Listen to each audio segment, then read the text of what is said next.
오늘 우리들에게 주신 하나님의 말씀은 히브리서 11장 1절에서 3절까지의 말씀입니다.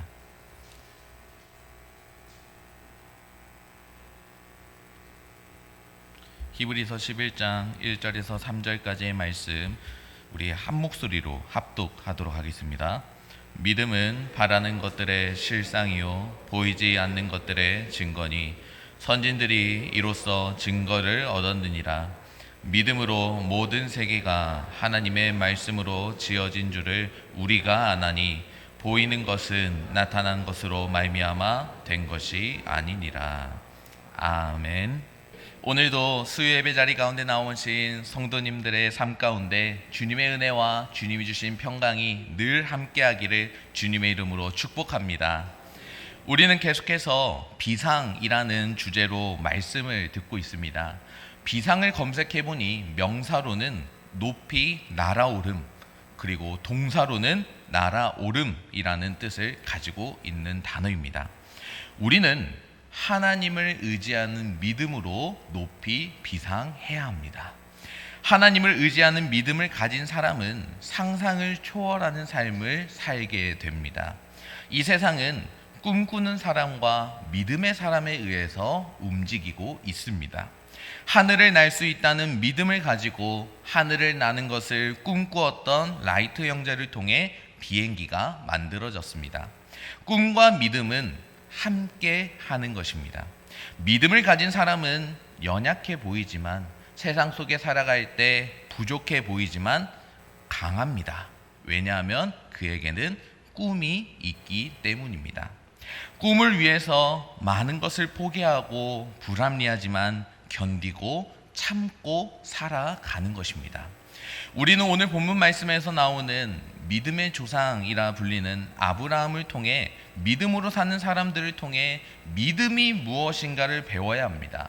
그리고 믿음을 어떻게 소유할 수 있는가를 배워야 합니다.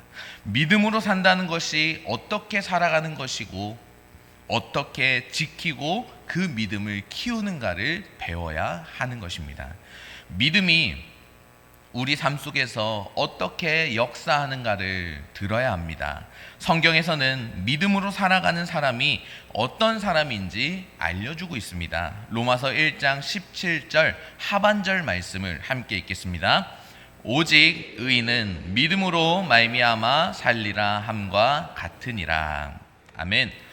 믿음으로 말미암아 살아가는 자를 성경에서는 의인이라고 했습니다. 그리고 오늘 본문인 히브리서 11장은 믿음장이라 불리며 믿음의 사람들의 전당이라고 할 수 있습니다. 히브리서 11장 1절은 믿음이 무엇인가를 정의한 다음에 믿음의 사람들을 소개하고 있습니다. 믿음을 한마디로 정의하기는 매우 어렵습니다. 그렇지만 굳이 정의를 내린다면 히브리서 11장 1절 말씀을 인용할 수 있습니다. 우리 히브리서 11장 1절 말씀 함께 읽겠습니다. 믿음은 바라는 것들의 실상이요 보이지 않는 것들의 증거니. 히브리서 11장 1절에서는 믿음을 이렇게 정의하고 있습니다. 그러나 너무 어렵고 이게 무슨 말인가 하실 수도 있습니다. 그래서 제가 쉬운 성경으로 다시 한번 히브리서 11장 1절을 읽도록 하겠습니다. 우리 함께 읽겠습니다. 믿음은 우리가 바라는 것들에 대해서 확신하는 것입니다. 또한 보이지는 않지만 그것이 사실임을 아는 것입니다. 아멘. 믿음에는 거짓 믿음이 있고 참된 믿음이 있습니다. 거짓 믿음은 내가 만들어낸 믿음입니다. 내 안에 가지고 있는 욕심이 만들어낸 것입니다. 인간 스스로 만든 믿음은 거짓 믿음에 속합니다. 인간이 만들어낸 믿음을 우리는 신념이라고도 부릅니다. 세상 사람들은 신념과 신념 사이에서 나오는 확신을 믿음이라고 하기도 합니다. 한때 개그맨 이경규 씨가 TV 프로그램에 나와서 이런 말을 했습니다. 잘 모르고 무식한 사람이 신념을 가지면 무섭다.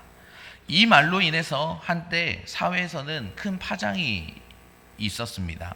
신념은 인간의 이성과 합리성의 기초를 두고 있습니다. 인간이 만든 이론에 근거를 두고 있는 것입니다. 인간이 만들어낸 믿음이나 신념이 모두 나쁜 것은 아닙니다. 그렇지만 인간이 만든 믿음에는 분명한 한계가 존재합니다. 인간이 만든 것은 언젠간 무너지고 사라지게 됩니다. 인간도 신념과 확신을 가지면 대단한 일을 해낼 수 있습니다. 그렇지만 인간의 성취의 결과는 때로 무서운 파괴를 동반하며 이루어질 때가 있다는 것입니다. 참된 믿음은 하나님께로부터 나옵니다.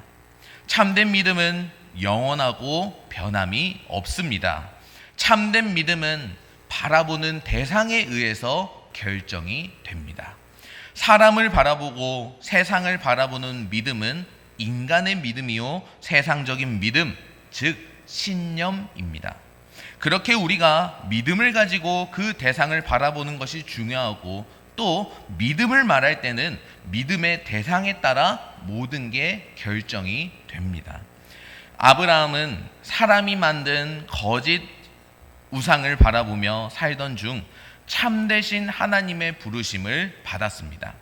그 전까지는 그는 거짓되고 사라져 없어질 헛된 우상을 따랐으나 그동안 외면하고 살았던 창조주 하나님을 바라보며 살기 시작했습니다. 이것이 회개입니다. 회개란 방향을 바꾸는 것입니다. 우상을 향해 살았던 사람이 이제는 하나님을 향해 그 방향을 전환하는 것입니다. 아시는 성도님들도 계시지만 제가 축구를 좋아합니다. 네, 몸이 좀 이렇지만 축구를 매우 좋아합니다. 그리고 저는 이 축구에서 가장 중요한 포지션을 미드필더라고 생각합니다.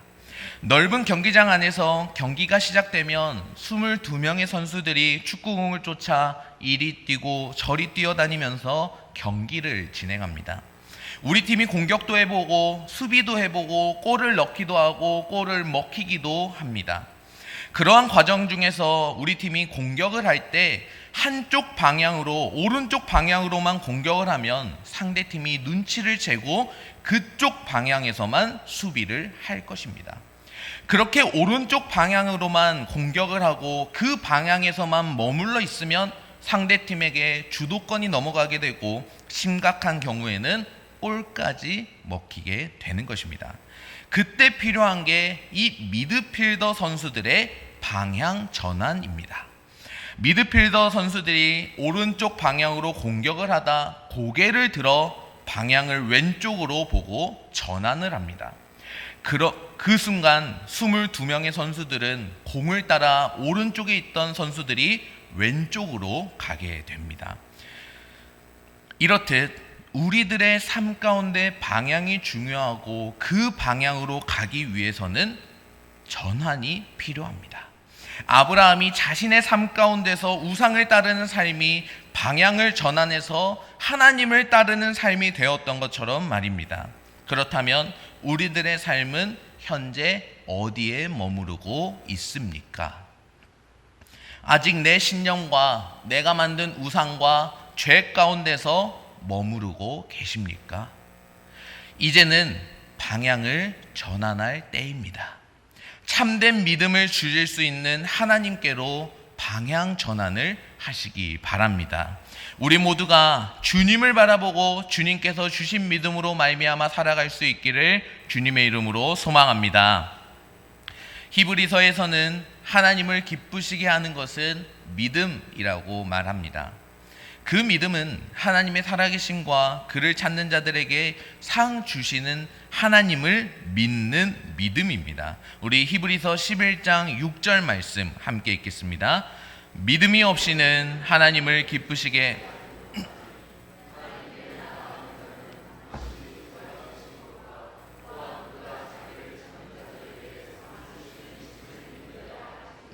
아멘. 보통 우리는 아브라함을 믿음의 조상이라고 말합니다. 그 이유는 자기 자신을 부르신 전능하신 하나님을 믿었기 때문입니다. 그는 믿음의 대상, 즉 내가 바라봐야 하는 대상을 분명하게 알았습니다. 그렇다면 아브라함이 믿었던 하나님은 어떤 하나님이었습니까? 로마서 4장 17절 말씀 함께 읽겠습니다. 기록된 바 내가 너를 많은 민족의 조상으로 세웠다 하신과 같으니 그가 믿은 바 하나님은 죽은 자를 살리시며 없는 것을 있는 것으로 부르시는 이시니라. 아멘. 아브라함이 믿었던 하나님은 죽은 자를 살리신 하나님이었습니다. 그리고 없는 것을 있는 것처럼 부르시는 창조의 하나님이셨습니다. 아브라함이 믿고 모세가 믿고 우리가 믿는 하나님은 창조의 하나님이 되십니다. 아브라함이 믿은 하나님을 우리가 믿으면 성경에서 죽은 자를 살리셨다는 사실을 당연스럽게 받아들이게 됩니다. 천지를 말씀으로 창조하셨다는 그것도 당연한 사실로 받아들여집니다. 그런데 사람들은 영적 믿음을 갈망하면서도 자꾸만 믿음을 이성적인 관점에서 판단하려고 합니다. 창조의 하나님을 믿지 못하고 이성적인 관점에서 진화론을 만들어냈습니다. 이성을 가진 사람은 이성의 한계를 통해서 모든 것을 바라봅니다. 앞에서 말씀드렸듯이 인간은 유한하기에 분명한 한계가 존재합니다. 인간의 이성과 과학에도 한계가 있습니다. 그럼에도 불구하고 세상적으로 똑똑해 보이는 사람들은 여전히 하나님을 믿지 못합니다. 왜냐하면 하나님을 바라보지 않기 때문입니다. 눈에 보이지 않는 하나님을 신뢰하지 않기 때문입니다. 모든 것을 눈에 보이는 것으로만 평가하기 때문입니다. 또한 그들이 하나님의 믿음을 선물로 받는 법을 배우지 못했기 때문입니다. 에베소서 2장 8절에서 9절 말씀 함께 읽겠습니다. 너희는 그 은혜에 의하여 믿음으로 말미암아 구원을 받았으니 이것은 너희에게서 난 것이 아니요 하나님의 선물이라. 행위에서 난 것이 아니니 이는 누구든지 자랑하지 못하게 함이라. 아멘. 믿음으로 말미암은 구원은 하나님께서 주신 선물이 됩니다. 그런데 이 선물을 받기 전까지는 영적 세계로 들어갈 수 없습니다. 성경을 읽어도 하나님의 말씀으로 다가오지 않습니다. 그런데 하나님이 주시는 믿음을 선물로 받게 되면 성경이 믿어지게 되는 것입니다. 십자가가 믿어지고 십자가의 보혈이 나의 죄를 용서했다는 사실이 믿어지게 되는 것입니다. 그렇다면 어떻게 참된 믿음을 선물로 받을 수 있겠습니까? 그것은 믿음의 주가 되시는 예수님을 바라보고 예수님을 영접해야 합니다. 그렇다고 예수님을 영접했으니 단번에 모든 것을 다 알게 되는 것이 아닙니다. 예수님을 영접한 후에 예수님이 누구시며 우리에게 주신 선물이 무엇인지 하나하나 차츰 깨닫게 되는 것입니다. 예수님을 영접한 순간 믿음을 선물로 받는다고 했습니다. 어떻게 그것이 가능할까요? 바로 예수님이 믿음의 원천이 되시기 때문입니다. 히브리서 12장 2절 상반절 말씀을 함께 읽겠습니다. 네, 히브리서 12장 2절 상반절 말씀 우리 함께 읽겠습니다. 믿음의 주요 또 온전하게 하시는 이인 예수를 바라보자. 예수님은 믿음의 주가 되십니다. 믿음의 주라는 말을 쉬운 성경에서는 이렇게 번역하고 있습니다. 히브리서 12장 2절 상반절 말씀을 다시 한번 읽어보겠습니다. 우리 믿음의 시작이며 또 믿음을 완전하게 하시는 주님만을 바라봅시다. 아멘. 예수님은 믿음의 시작이 되시고 믿음의 근원이 되십니다. 또한 믿음을 완전하게 하시는 분이 되십니다. 그런 예수님이 우리에게 하나님을 믿으라고 말씀하십니다. 마가복음 11장 22절 말씀에 예수께서 그들에게 대답하여 이르시되 하나님을 믿으라. 이 말씀은 하나님의 믿음을 소유하라는 것입니다. 하나님처럼 믿으라는 것입니다. 하나님처럼 믿기 위해서는 하나님으로부터 나오는 믿음을 소유해야 합니다. 또한 예수님을 바라보고 영접하는 것이 중요합니다. 예수님께서 제공해 주시는 하나님의 믿음을 소유하는 길은 믿음의 근본이 되고 창시자 되시는 예수님을 영접할 때 가능합니다. 요한복음 1장 12절 말씀 함께 읽겠습니다. 영접하는 자 하나님의 자녀가 되는 권세를 주셨으니. 아멘. 예수님을 영접한다는 것은 엄청난 일입니다. 왜냐하면 예수님을 영접할 때 예수님의 믿음이 우리 안에 들어오기 때문입니다. 이것은 영적 진리입니다. 이 진리를 따르게 되면 우리는 하나님으로부터 난 자가 되고 영생을 선물로 받게 됩니다. 우리는 하나님께서 주시는 이 선물의 중요성을 알아야 합니다. 이 선물은 결국 우리의 노력과 훈련이 아무리 성실하고 그 훈련이 혹독해도 받을 수 없습니다. 가장 값진 것들은 노력이 아닌 선물로 받게 되는 것입니다. 예수님을 영접하면 성령님이 우리 안에 들어오십니다. 성령님이 들어오시면 꿈을 꾸게 됩니다. 꿈은 소망하는 것이며 바라보는 것입니다. 현재가 아니라 미래를 바라보는 것입니다. 장차 우리 앞에 전개될 미래가 우리 앞에서 이루어져 가는 것을 보는 것이 바로 믿음입니다. 우리는 하나님께서 아브라함을 부르시고 그에게 믿음을 심어주시고 그 믿음을 어떻게 키워가시는지 알고 있습니다. 하나님은 아브라함의 믿음이 약해질 때마다 계속해서 바라보게 하셨습니다. 아브라함에게 땅을 주시기 전 먼저 바라보게 하셨습니다. 창세기 13장 14절에서 15절 말씀 함께 읽겠습니다. 롯이 아브라함을 떠난 후에 아브라함에게 이르시되 너는 눈을 들어 너 있는 곳에서 북쪽과 남쪽 그리고 동쪽과 서쪽을 바라보라. 보이는 땅을 내가 너와 내 자손에게 주리니 영원히 이르리라. 아멘. 하나님께서는 아브라함에게 후손을 주시기 전 걱정하고 있는 아브라함에게 먼저 바라보게 하셨습니다. 창세기 15장 5절 말씀입니다. 우리 함께 읽겠습니다. 그를 이끌고 밖으로 나가 이르시되 하늘을 우러러 무별을 셀 수 있나 보라. 또 그에게 이르시되 내 자손이 이와 같으리라. 아멘. 믿음의 법칙 가운데 우리가 터득해야 할 법칙이 바로 바라봄의 법칙입니다. 바라본다는 것은 상상한다는 것입니다. 바라본다는 것은 내 머릿속에 그림을 그려본다는 것입니다. 바라본다는 것은 소망을 갖는다는 것입니다. 그리고 이 모든 것이 구체적으로 꿈이 현실이 되는 것을 미리 보는 것입니다. 바라봄의 법칙은 단순히 소유와 성취만을 위한 믿음의 법칙이 아닙니다. 바라봄의 법칙의 절정은 예수님을 바라봄으로써 그를 닮아가는 것입니다. 바라보는 것을 성취하게 됩니다. 또한 바라보는 대상을 닮아가게 됩니다. 우리가 하나님을 바라봄으로 하나님을 닮아가고 하나님께서 나를 통해 이루시고 보여주실 것을 기대하며 나아갈 수 있는 우리 모두가 될 수 있기를 주님의 이름으로 소망합니다. 우리는 항상 믿음으로 살아가야 한다.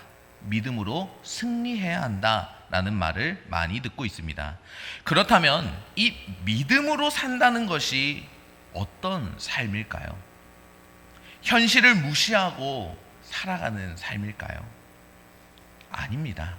믿음으로 산다는 것은 현실을 직시하면서 살아가는 것입니다. 그럼에도 현실의 노예가 되지 않고 현실을 초월해서 역사하시는 하나님을 의지하는 것입니다. 그게 바로 믿음으로 산다는 것입니다. 그러기 위해서는 일단 내 현실을 인정하는 용기가 필요합니다. 가정, 자녀, 사업, 사람들과의 관계, 감정, 나의 여러 연약하고 모난 부분에 대해서 인정을 하고 나아가야 한다는 것입니다. 아브라함과 사라는 그들의 몸이 죽은 것 같이 노쇠했을 때 그 사실을 알고 인정했습니다. 그렇지만 그들은 뒤로 물러서지 않았습니다. 바랄 수 없는 중에 바랬습니다. 히브리서 10장 38절에서 39절 말씀은 믿음으로 산다는 것이 무엇을 의미하는지 잘 설명해 주고 있습니다. 우리 이 말씀을 함께 읽겠습니다. 나의 의인은 믿음으로 말미암아 살리라. 또한 뒤로 물러가면 내 마음이 그를 기뻐하지 아니하리라 하셨느니라. 우리는 뒤로 물러가 멸망할 자가 아니요 오직 영혼을 구원함에 이르는 믿음을 가진 자니라. 아멘. 믿음의 길을 갈 때 언제나 믿음은 위기를 맞습니다. 믿음은 시련을 당하고 연단을 받습니다. 그 순간 우리의 믿음은 시험대 위에 올라가게 됩니다. 현재 우리의 삶 가운데서 뒤로 물러서면 믿음의 열매를 맺을 수 없습니다. 믿음의 조상 아브라함의 승리는 오래 참음에 있었습니다. 이렇게 우리들이 여기서 기억해야 할 것은 하나님께서는 우리가 바라는 것들을 이루어 주시기 위해 벼랑 끝까지 우리를 몰아가실 때가 있다는 것입니다. 그때 우리는 믿음의 위기를 맞이하게 됩니다. 성경을 보면 하나님을 신뢰했던 사람들이 어떤 위기를 맞이했고 어떻게 그 위기를 극복했는지를 알 수 있습니다. 다니엘의 세 친구는 그들의 믿음 때문에 풀무불에 던져졌습니다. 그런데 그 풀무불에서 하나님의 전능하신 손길을 경험하게 되었습니다. 그들은 왕의 위협 앞에서도 끝까지 뒤로 물러서지 않았습니다. 믿음의 길을 끝까지 걸어갔습니다. 다니엘은 그 믿음 때문에 사자굴에 던져졌습니다. 그런데 그 사자굴에서 하나님을 경험하게 된 것입니다. 이처럼 가장 어려운 것이 끝까지 인내하며 하나님을 신뢰하는 것입니다. 믿음은 고통을 피하는 것이 아닙니다. 고통을 받아들이는 용기입니다. 고통을 통해 하나님의 영광을 드러내는 것이 바로 믿음입니다.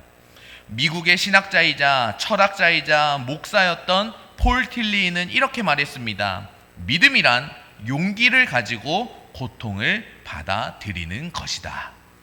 고통 중에도 믿고 고통 중에도 신뢰하는 것이 믿음입니다. 고통 중에도 결코 포기하지 않고 하나님이 도와주시고 이끌어 주실 거라 신뢰하는 것이 믿음입니다. 뒤로 물러서지 않고 나아가는 그 믿음이 하나님을 기쁘시게 하는 것입니다. 그 믿음을 지키고 키울 줄 아는 사람이 바로 복된 사람입니다. 믿음은 근육과 같아서 시련을 통해 자라납니다. 우리의 믿음도 시련을 통해 성장합니다. 믿음의 시련을 통해 인내의 근육이 점점 강해집니다. 운동하는 사람들 사이에서 그리고 이런 단어가 있습니다. 머슬 메모리라는 단어가 있습니다. 머슬 메모리라는 이 단어는요, 뜻이 이렇습니다.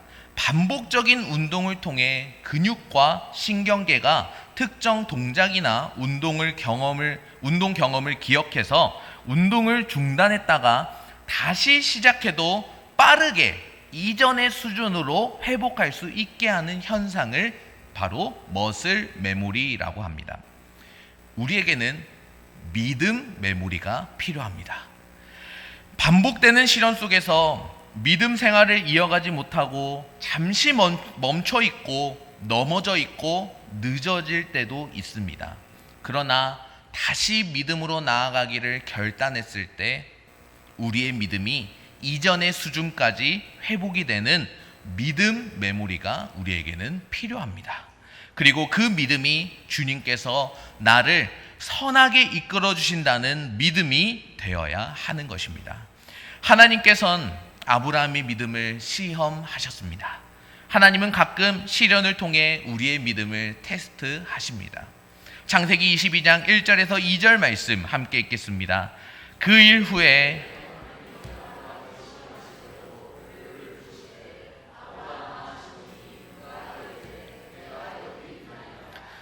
여호와께서 이르시되 내 아들 내 사랑하는 독자 이삭을 데리고 모리아 땅으로 가서 내가 내게 일러준 한 산 거기서 그를 번제로 드리라. 아멘. 하나님은 아브라함에게 하나님께서 부여하신 시험을 잘 통과했고 하나님께 더 깊이 뿌리를 내리게 되었습니다. 그 결과 하나님께서 예비하신 상을 받았습니다. 하나님께서 그 후손에게까지 큰 복을 주시겠다고 약속하신 것입니다. 믿음은 시련 중에 성장합니다. 또한 믿음은 하나님의 말씀을 들을 때 성장합니다. 하나님의 말씀을 듣고 순종할 때 믿음은 하나님 안에서 무럭무럭 성장하게 됩니다. 로마서 10장 17절 말씀 함께 읽겠습니다. 그러므로 믿음은 들음에서 나며 들음은 그리스도의 말씀으로 말미암았느니라. 아멘. 말씀을 통해 성장한 믿음은 가장 성경적이고 건강한 믿음이 됩니다. 믿음을 가지고 말씀을 읽을 때 말씀을 믿는 자 속에 역사하십니다. 또한 말씀을 들을 때 믿음이 자라고 그 말씀을 실천할 때 믿음은 견고해집니다. 갑자기 찾아오는 시련 앞에서 누구나 당황을 합니다. 그렇지만 우리의 시련을 믿음으로 반응하면 하나님 앞에 축복이 될 수 있습니다. 시련 앞에 모든 사람들은 무너지게 됩니다. 왜 나에게 이런 시련이 왔을까? 하나님은 진정 살아계실까? 하나님을 믿는다고 하는 우리들도 시련 앞에선 의심이 들 때가 있습니다. 그렇다면 아직 하나님을 모르는 자들에게 시련이 온다면 그들은 어떻게 받아들일까요? 인생은 만만치 않습니다. 인생이란 선물 안에는 시련과 역경도 함께 담겨져 있습니다. 시련과 역경 중에도 승리할 수 있는 길이 있습니다. 그것은 예수님을 믿는 믿음, 예수님이 인도해 주실 것이라는 믿음이 있어야 한다는 것입니다. 요한일서 5장 4절에서 5절 말씀 함께 읽겠습니다.